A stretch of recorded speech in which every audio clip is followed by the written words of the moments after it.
I'll never be this young. I'll never be this young again. Don't wanna chase highs when I'm too worn out. When I'm too worn out. So I'm never coming down. Never coming down. Never coming down again. I was born to be this high, born to be this high, born to be this high, my friend. Won't you come up here to my altitude, to my altitude, yeah, you, 'cause I always liked you. I wanna share this view, I wanna share this view with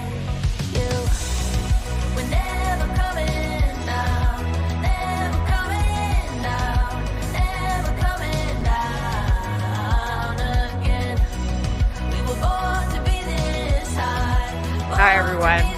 I'm in a good mood in case you can't tell from the music.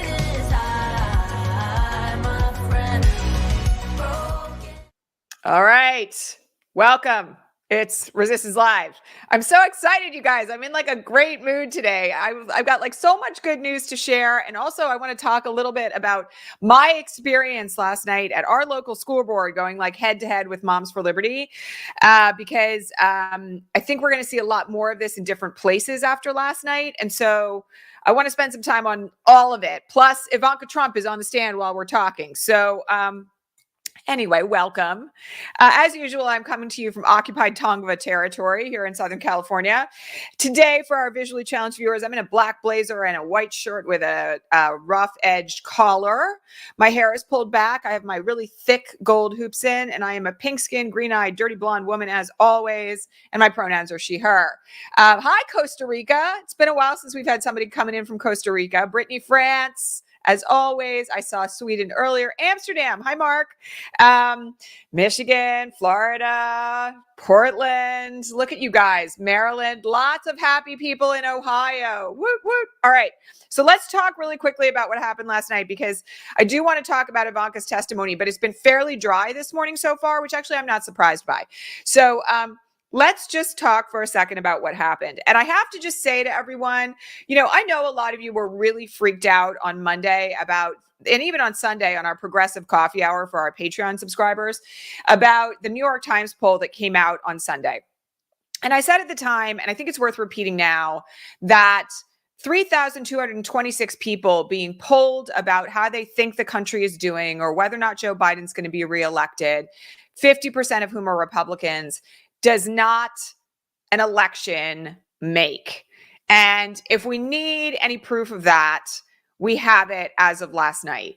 So just to sum it all up, in the races that we were watching really, really closely here, we essentially swept the field. The only exception to that was Mississippi. All right. So in Pennsylvania, we elected a Democratic Supreme Court justice. This was very important for the sake of the election results next year, but also ensuring that abortion stays legal in Pennsylvania. Philadelphia also elected its first Black woman mayor ever, which is a very big deal.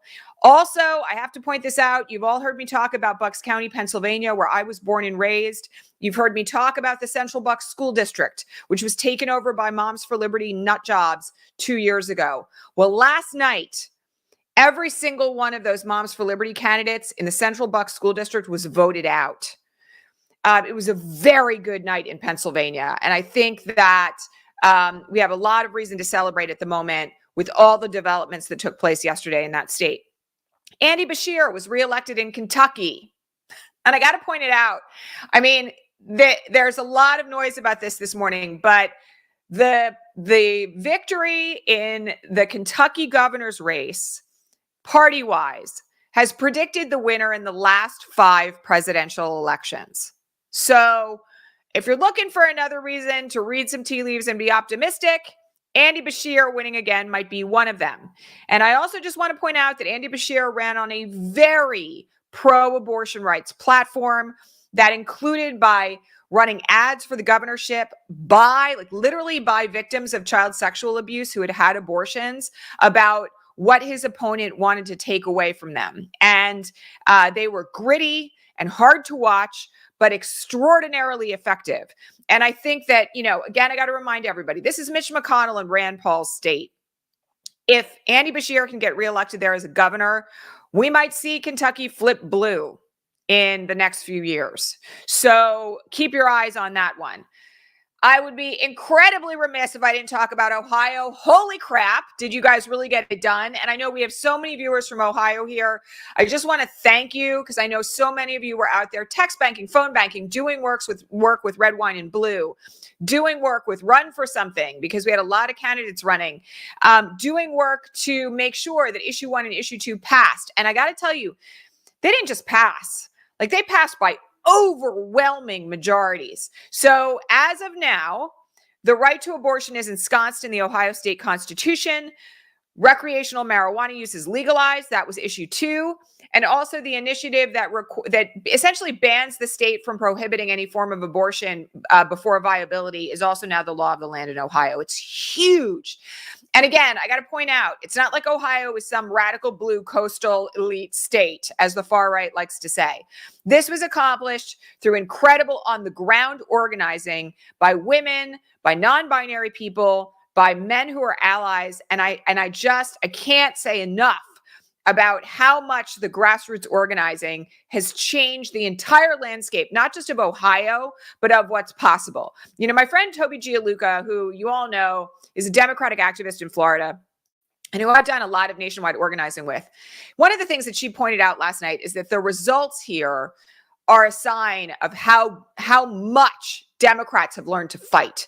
And, you know, there used to be all these complaints, particularly in the wake of the 2016 election, that, you know, like, we just took everything for granted and we didn't know what we were doing. Now, I don't agree with that. You all know I've been a lifelong activist. You know, I started this when I was 15. But I will say that I think we have learned effective strategy on the ground. And so much of the things that I have been touting here for at least the last 4 or 5 years on this broadcast about getting involved where you live, getting involved in local organizing efforts, paying attention to your local elections, making sure that you were talking to your neighbors, giving as much time as you could spare in whatever way you can, even if you are disabled, even if you can't leave your house, even if you're someone who's immune compromised, making that effort over and over again in whatever way you are able to do it is what wins elections for people like us. And so it's just incredibly important to celebrate the work that was done in Ohio and everywhere else last night. All right. In Rhode Island, a special election was won for a seat that used to be occupied by David Cicilline. Rhode Island now has its first Black representative in history. Again, huge victory. It was expected that that race was going to stay blue, but nonetheless, it's a history-making moment for the state of Rhode Island. In Iowa, this is one of my biggest joys last night, okay? Iowa defeated, I think it's 13 out of 14 Moms for Liberty candidates who were running for school boards. Like, booted out the ones that were already there and defeated all but one of the ones that were running. I mean, extraordinary results in a deep red state in the middle of the country for education, for LGBTQ plus kids, against Moms for Liberty. I mean, it's, again, just a massive win in Ohio. Really, really, really good. And then last but not least, let's just talk for a second about Virginia. Because Glenn Youngkin, up until the very last moment yesterday, even though he tried to modify it and say he wasn't really for a full abortion ban, he was only for kind of like a slight abortion ban, lost like nobody's business. Both houses of Virginia's legislature are now blue.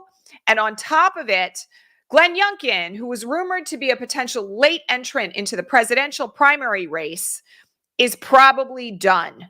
He's got 2 years now facing down an entire Democratic legislature. He's not going to get any of his initiatives passed. It was an incredible rebuke of his agenda in Virginia and essentially stops in its tracks his momentum. And what a lot of GOP pundits were predicting was his potential, like, swooping in and taking over the primary race. It just stops it all in its tracks. And so it's beautiful. Just a really, really good moment. incredibly powerful. I have to shout out Jean Schaap, who's here today, who's like just posting wow. But Jean is one of our many audience members here who has spent literally hours and hours and hours of time volunteering with Sister District. Jean lives in Oregon to get out the vote in Virginia for Democrats and progressives. And I have to say, it's folks like Jean and folks all around the country who have decided, even when they're living in largely blue locations, to do this work for other areas that desperately need support, that actually swings what's possible for us. All right. So everybody who's here who made an effort on behalf of Democratic candidates in yesterday's elections should just like give yourselves a big round of applause. I'm celebrating you. I'm incredibly happy. I think this is a tremendous moment that we should rejoice in. And yes, I had a bunch of people DMing me this morning, like, do we get to take a breather for 24 hours? Well, Ivanka's on the stand and tonight's the next Republican debate. But yes, I mean, I will just say this. I know what it's like, and I know what my experience has been like. I mean, I sat in a school board meeting last night for 3 hours when you have run right up to the finish line of trying to make sure that you assure a victory on issues or in an election that you really care about. So yes, take a nap today. Like, go for a walk in nature. It's totally okay not to watch the RNC debate. I'm going to be watching it and live threading it for all of you, and you can follow along live or whenever you care to, okay? But I do want to point out that this work is daunting. And, you know, we're heading into a whole year of this, albeit with a lot of momentum and wind in our sails. Like, that's really good, right? You know, like, I have to point out, by the way, Rick Santorum was interviewed on like Newsmax last night. And if you missed this footage, it's like really crazy, because one of the things that he says is, we've got to stop sexy issues like abortion and weed from being put on ballots because young voters want to vote for it. And this is no way to run a pure democracy. I mean, essentially, he was saying, like, if you let people vote on issues that matter to them, Republicans lose. And so they shouldn't Republicans shouldn't let that happen. Like, that actually we shouldn't be a pure democracy. So in case you're wondering whether or not, like, I know they're devastated this morning, but like, they're also not going to let up. I mean, one of the things you can be assured of from the far right wing of American politics is that they're going to recalibrate and they're going to try again. Now, I do have to point out, 2018, 2020, 2022, and 2023, and multiple elections in between, but like the last two election cycles in particular, we've seen just a rabid turnout of women and people who can become pregnant as a result of the Dobbs opinion. And that's not going anywhere. One of the things that the far right thinks is that, like, somehow we're all going to forget about our reproductive rights. And that's clearly not happening. Reproductive rights are on the ballot from now until the end of time. And I really want to encourage all of you to remember that they are going to try additional, like, autocratic strategies as we approach 2024. We've still got a number of gerrymandering, particularly racial gerrymandering cases yet to be decided. Mark Elias is still doing his work. And we're going to have to see how that all plays out, albeit with a really strong, surprisingly supportive set of decisions from the Supreme Court that have required places like Alabama to redistrict. And we've gotten really good victories out of federal court in other states in recent weeks. So, you know, we have a long way to go, but yes, you can celebrate and take a break. I'm not going to tell you not to do that. I think it's a great moment to do that. And then we'll get back to work. Okay. All right. So let's just talk for a second about Ivanka. She's testifying this morning. By the time I came on the air, there had been a few significant gets by Tish James's team. One of which was that they knew in the loan for the Doral that the banks were requiring Donald Trump to be a personal guarantor, and that the personal net worth that they were representing him to have was questionable at best. Now, she's doing a lot of, I don't remember, I wasn't privy to that, I never saw the financial statements. All of this is very predictable, okay? But nonetheless, as was the case, I have to point out, with Don Jr. and with Eric and with Trump himself, the prosecution is still very methodically managing to score points that support their case. And that's no different than it is here. I am not expecting Ivanka to do anything that throws her dad under the bus. I talked about this at length. Those of you who have been here and know that, you know, I knew Ivanka back when she was a Democrat and collaborated with her on some business related stuff. You know that my perspective has always been that she will not do anything to tarnish the family name. And, you know, the other thing I'll just say here, there's been a lot of commentary this morning inside the New York Times and elsewhere about how controlled her response is, about the fact that she sounds like she's a marketing brochure. Well, I'll just tell you from my own personal experience that Ivanka is perhaps the most controlled person that I have ever encountered, professionally or otherwise. And that I didn't see it at the time when we were working together in 2014, but it's certainly the case that I see it now as a very specific type of trauma response. And she is on display with that this morning, like madly. And it's not about her being well prepped. It's actually just the way she is all the time. The only time she ever said things to me that were actually like honest and that seemed vulnerable were when no one else was around and she was walking me to the elevator in Trump Tower, or we were having a momentary chat in her office where her guard was down because she thought I was someone she could trust. Other than that, the veneer is incredibly ferocious. She is not going to throw her brothers or her daddy under the bus. She is not going to do that. She is, and she does have a personality. Okay, so I just have to say something right now, okay? There's lots of reasons to criticize Ivanka Trump without engaging in like straight misogyny toward her. And I've had to say this multiple times to folks on our feed in the last few days about other folks in Trump's orbit. All right. Ivanka actually, in my experience, is quite smart. One of the things that folks need to realize is there's a difference between being smart and being someone who operates entirely from a perspective of never being vulnerable. And for whatever reason, and I have a lot of suspicions about this, Ivanka is as guarded as any human being that I have ever come across in my entire life. So the other thing I'm just going to say here is that she is in it all the way. She is not going to throw anybody under the bus. She's not giving an inch to the prosecution this morning in terms of any of the questions that they're asking. And, you know, all of this is quite legit. We don't need to talk about like procedures she may have had on her face. Like, come on, you guys. Like, we have plenty of reasons to talk about Ivanka's refusal to challenge her father's fascism, her own endorsement of it, her own corruption. We have a lot of things to talk about without ever mentioning her appearance. Because by the way, when you do that, you're just perpetrating misogyny over and over again. All right. Like, criticize her for who she is and what she's done. We do not need to have commentary about the way that she looks. All right. Let's talk for a second. So in other words, I'm not expecting much from this. And I did have a question this morning about perjury. So let me just remind everybody that even though Ivanka is no longer a defendant in this case because the allegations that were made against her were beyond the statute of limitations from the last time that she worked for the Trump organization. All right. But if she lies on the stand, and there's proof that she lies on the stand, of course she can be criminally indicted for perjury like anybody else. One of the things that I'm just going to say here, though, is that part of the effectivity of her incredibly guarded response is that she is, and this is true in real life as much as it is being witnessed on the witness stand this morning, she is incredibly careful about the things that come out of her mouth. And so I would not expect her in any way, shape, or form to be, I would not expect her in any way, shape, or form to be somebody who at this point is going to give anything to anyone. So, you know, there we are. I am going to just mention one other thing that I forgot to mention about Virginia, because I do not want this to pass without mentioning it. Donica Rome, who was the first elected state official nationwide as a trans person in 2017, has now become the first elected state senator in Virginia history as a trans woman. And I love Donica Rome. Like, I followed her from all the way back when she was first running. And she's just extraordinary, like an extraordinary politician, an extraordinary candidate. She cares so very much about her constituents.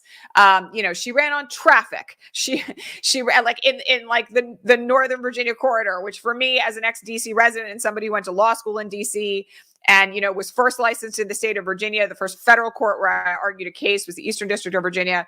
I just have to say that, like, you know, running on traffic is so classic. And she has just been such an effective legislator for the last 6 years that to see her as the first trans state senator in Virginia is enormous. And I'm really, really happy about it. The other thing that I'm just going to say here is that we have an enormous pipeline on our side of the fence now of trans legislators who are eventually going to end up running, and some are running right now, for the House of Representatives, and eventually for the Senate.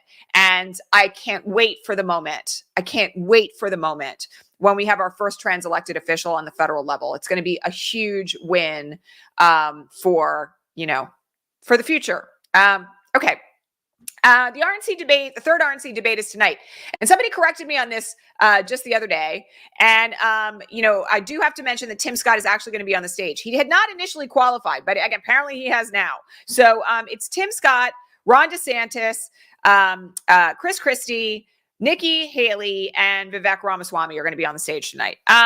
It's going to be a scream fest. I particularly expect that Nikki and Vivek are going to go at each other because that's been kind of a dynamic of the first two debates. There's going to be a lot of screaming and a lot of talking over each other. And then we're going to have Chris Christie doing all the things that he's been doing quite effectively. Please don't mistake me. I'm no fan of Chris Christie. He's just as corrupt as everybody else.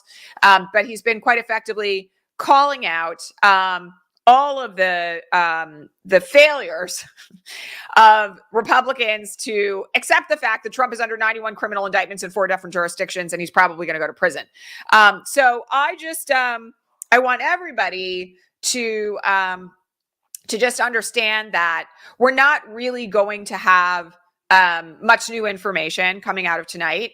I'm not expecting that it's going to shake up the race in any way, shape, or form. Trump is still the front runner by about 30 points. But I am going to remind everybody that the second part of that New York Times poll that came out on Monday did show that if Trump is convicted of a crime, not the vast, but an enormous number of Republican voters, like upwards of 10%, intend to switch their vote to Joe Biden. And so we have a ways to go on this. And very clearly, we're going to be in a situation where, we're going to have to see who's running for second place. And I will tell you that, I've mentioned this again repeatedly. I would not be surprised if he is convicted to see someone like Nikki Haley, run into the race at the last minute in the event that the RNC decides to drop Trump because he's convicted of a crime. So there is kind of an arguable reason to watch what's going on there, but every single one of them is as bad as the next. Please don't give Chris Christie any more leeway, notwithstanding the fact that he's outwardly saying that Trump deserves to go to jail. He's still somebody who engaged in massive criminal corruption that got 2 of his aides sent to prison.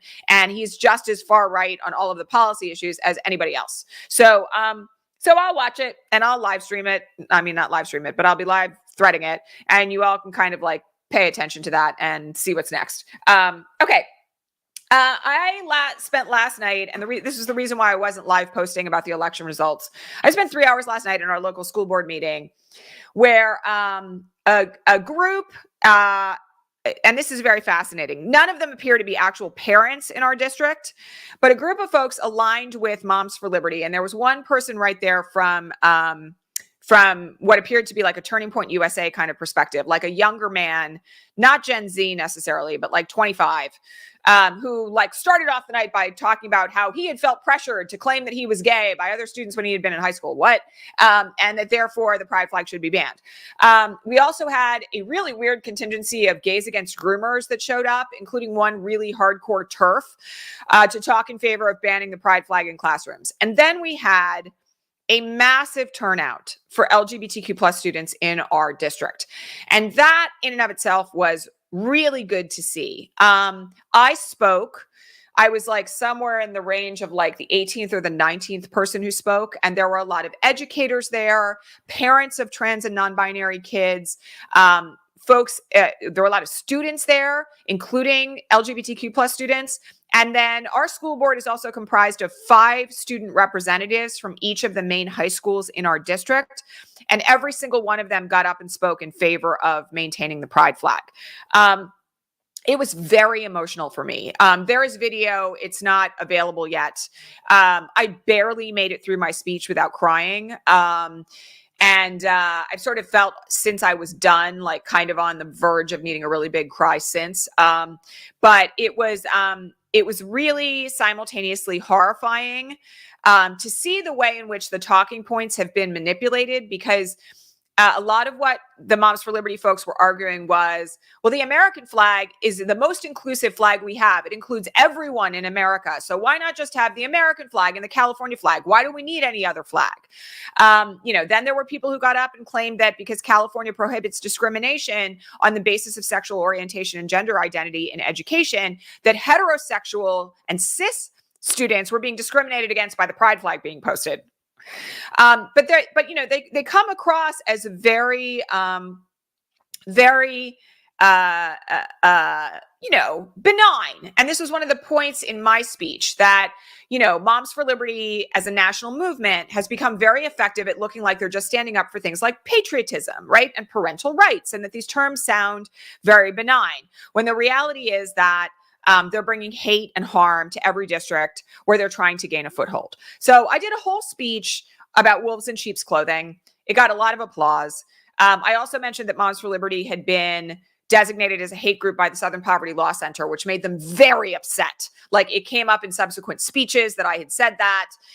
They claimed that I was being divisive by saying that they were a hate group, but, it's not me, it's the Southern Poverty Law Center. And I pointed out, that they've endorsed Adolf Hitler as a role model, and a lot of people really didn't like this. So the good news about this, and this was actually quite a surprise to me, because the rumor about our actual school board members has been that some of them are moderate, quote unquote. There are a few of them that are not actually aligned with the Democratic Party. And I wasn't really not sure how this was going to go. Now, this wasn't an official resolution, but it was sort of like a request for them to take up the issue.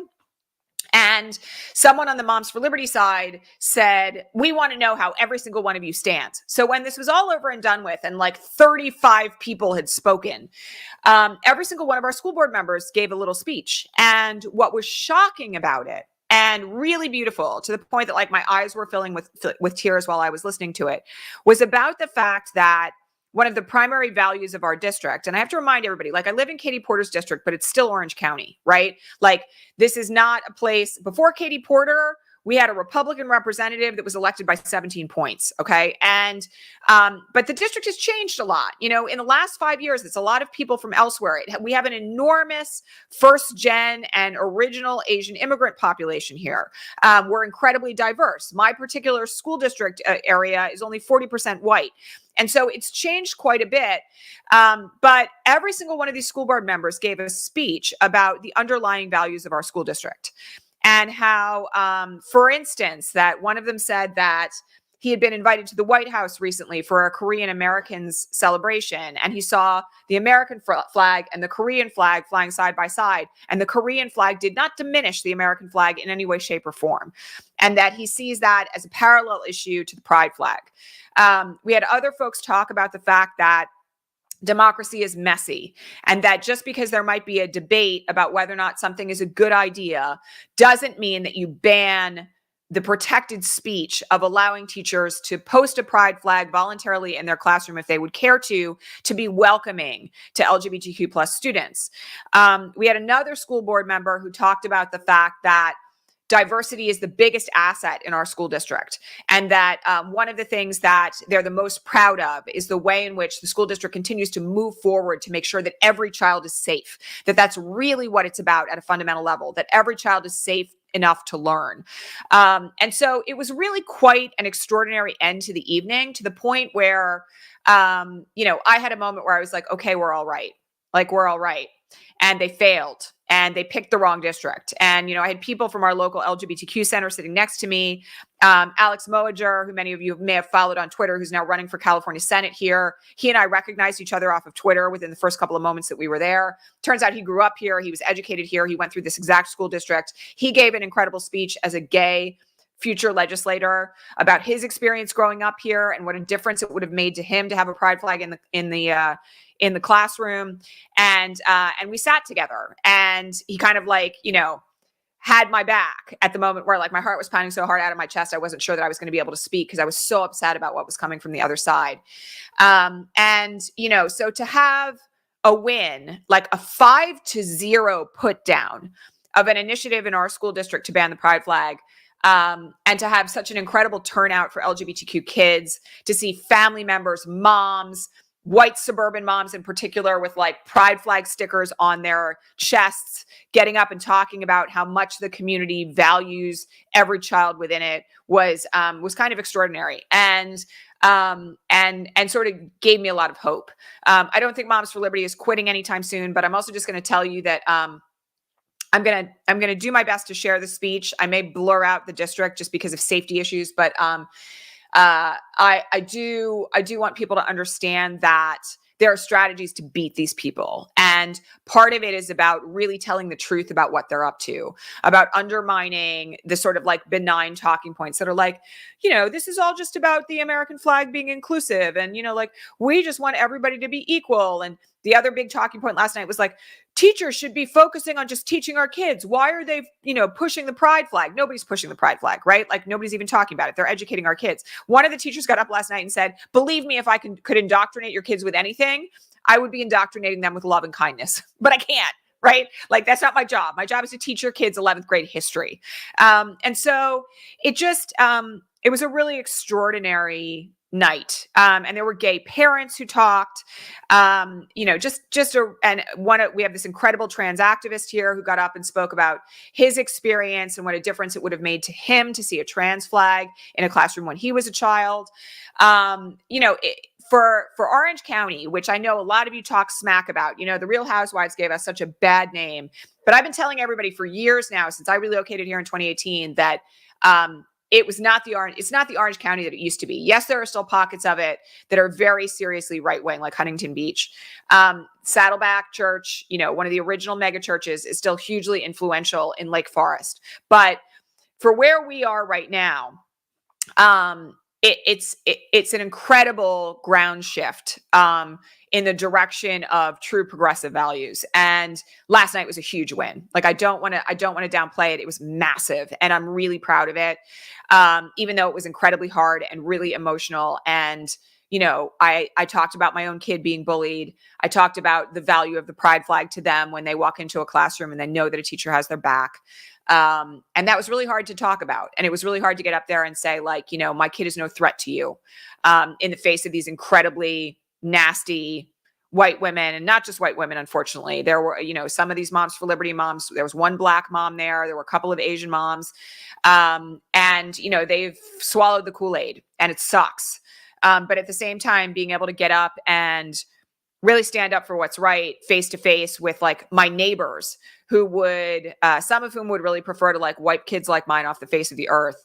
And to do it with the backing of literally like, I don't know, there were at least hundreds of people there that showed up for LGBTQ kids last night, was a really, really, really big deal. So I'll share the speech when it becomes available, just as a point of strategy. I'm not really big on like, I'm not going to do it for cookies. I'm not going to share it because I want everybody to like celebrate it. But I do think that some of the things that I said that really seem to get under the skin of the Moms for Liberty people are probably effective strategies that some of you may want to adopt when you go face to face with these people as well. Like particularly the point about them being a hate group, particularly because I was the only person, by the way, who pointed out how this strategy is being managed from a national level, that they find like one or a handful of actual parents, and then they give them talking points and they give them drafted board resolutions. And then once they have an anchor in a given board, they ban books and they fire teachers and they ban the pride flag. And I went through how this whole methodology worked. And I do think that even our own school board members were not aware of how well seated it is from a national level by Moms for Liberty. And that in and of itself, I think, made a really big difference last night. So I will just tell you that the way in which in the counter speeches that came after me, the issue of them being called a hate group came up over and over again. There's a former legislator in Newport Beach who's very clearly a far-right Republican, got up and said, I can't believe that somebody got up here and claimed we're wolves in sheep's clothing when all we're trying to do is get teachers to focus on teaching. And I was like, okay, that's twice now that, my talking point made them really mad. And, when you guys see the speech, you're going to see that when I said that they were a hate group, there was rumbling in the room from the Moms for Liberty people, like agitation, like that you could hear. And so I think that the more that we tell the truth, and we tell the truth about it from a 30,000 foot view that says this is not about individual parents being concerned about their rights. This is the movement of a hate group nationwide to interfere with public education and to do it in a way that is about, harming discriminated against, causing violence and even suicide in LGBTQ kids. And they know they're doing that. It's intentional. I think the more that we talk about that, the less likely it is that they're going to gain a foothold. And so I'll share the speech when it's available. You all can see it. Okay. We had like 830 people on here live. If you have not yet liked this broadcast, can you do that for me today? The more that you like it, the more it gets circulation, and the more this important information gets out to more people who need it. Also, please don't forget to subscribe if you like what I'm talking about here. I'm here Monday, Tuesday, Wednesday, Thursday, Friday at 9 a.m. Pacific and noon Eastern, and sometimes twice a day if there's emergency breaking news. If you are interested in asking questions in advance of the broadcast, you can also become a paid subscriber over at patreon.com/resistance-live for as little as $2 a month. That's less than a dime a broadcast. 2 hours before every broadcast, a question feed goes up, and I answer your questions live on the air every day.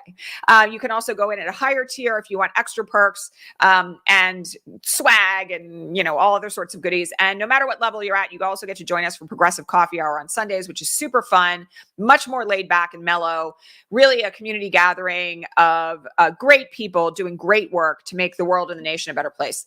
So I have to say thank you to all of you again. I want to honor this community. So many of you have done like incredible work to reach the results that we had last night. And I hope you're all feeling like energized and mobilized to carry it on, like maybe after a nap and a day off. But, you know, like I hope you're all feeling like the wind beneath our wings, so to speak, as a result of last night. And we are not done yet. I have to remind you all that in addition to Ivanka testifying today and the RNC debate tonight, we have a number of developments coming up tomorrow. Tomorrow, Steve Bannon's appeal is heard. Friday, Chutkin is hearing a motion to televise the trial in her courtroom. And we have other briefs due in front of Chutkin and the 11th Circuit Court of Appeals from Trump that will again be breaking news. So all of this is really significant and important stuff. And also, I totally get why everybody would be exhausted. Regardless, I'll catch you all here tomorrow, regular time, if not before. Much love to all of you. Thank you for all your hard work. And I will see you all here soon. All right. Take care, everybody. Bye.